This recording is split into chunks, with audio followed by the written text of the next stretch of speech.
करनाल में Punjab national bank में गबन हुआ है। ये गबन हुआ है सेक्टर 13 की शाखा में।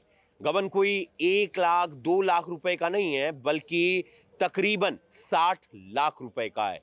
और जो एग्जैक्ट फिगर सामने आया है वो है 59,67,664 रुपए, और ये राशि बढ़ भी सकती है। और इस वक्त हम मौजूद हैं करनाल में पंजाब नेशनल बैंक की सेक्टर 13 की शाखा के बाहर, और जानकारी ये मिली कि 14 नवंबर का दिन था।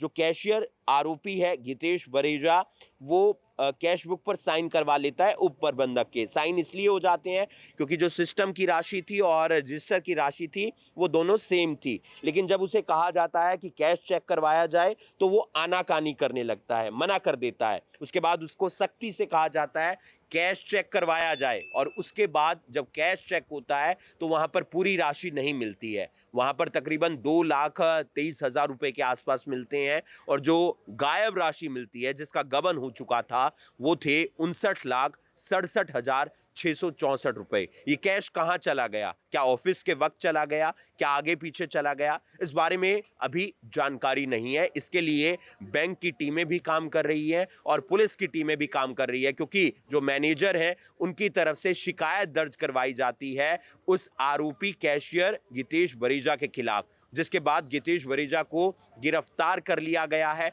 पूछताछ की जाएगी, रिमांड हासिल किया जाएगा और उस पैसे की रिकवरी की जाएगी जो तमाम लोगों ने यहां पर मेहनत का पैसा जमा करवाया था। देखना यह होगा कि इस मामले में आगे क्या कुछ सामने निकल कर आता है। सूर्य समाचार के लिए करनाल से हिमांशु नारंग।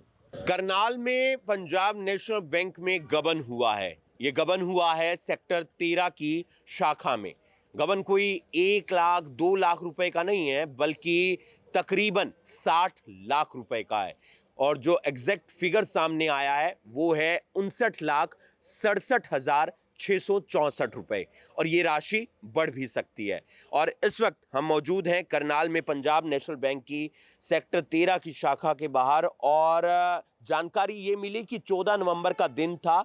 जो कैशियर आरोपी है गितेश बरेजा, वो कैश बुक पर साइन करवा लेता है उप प्रबंधक के। साइन इसलिए हो जाते हैं क्योंकि जो सिस्टम की राशि थी और रजिस्टर की राशि थी वो दोनों सेम थी, लेकिन जब उसे कहा जाता है कि कैश चेक करवाया जाए तो वो आनाकानी करने लगता है, मना कर देता है। उसके बाद उसको सख्ती से कहा जाता है कैश चेक करवाया जाए, और उसके बाद जब कैश चेक होता है तो वहां पर पूरी राशि नहीं मिलती है। वहां पर तकरीबन 2,23,000 रुपए के आसपास मिलते हैं, और जो गायब राशि मिलती है जिसका गबन हो चुका था वो थे 59,67,664 रुपए। ये कैश कहां चला गया? क्या ऑफिस के वक्त चला गया? क्या आगे पीछे चला गया? इस बारे में अभी जानकारी नहीं है। इसके लिए बैंक की टीमें भी काम कर रही है और पुलिस की टीमें भी काम कर रही है, क्योंकि जो मैनेजर हैं उनकी तरफ से शिकायत दर्ज करवाई जाती है उस आरोपी कैशियर गितेश बरेजा के खिलाफ, जिसके बाद गितेश बरेजा को गिरफ्तार कर लिया गया है।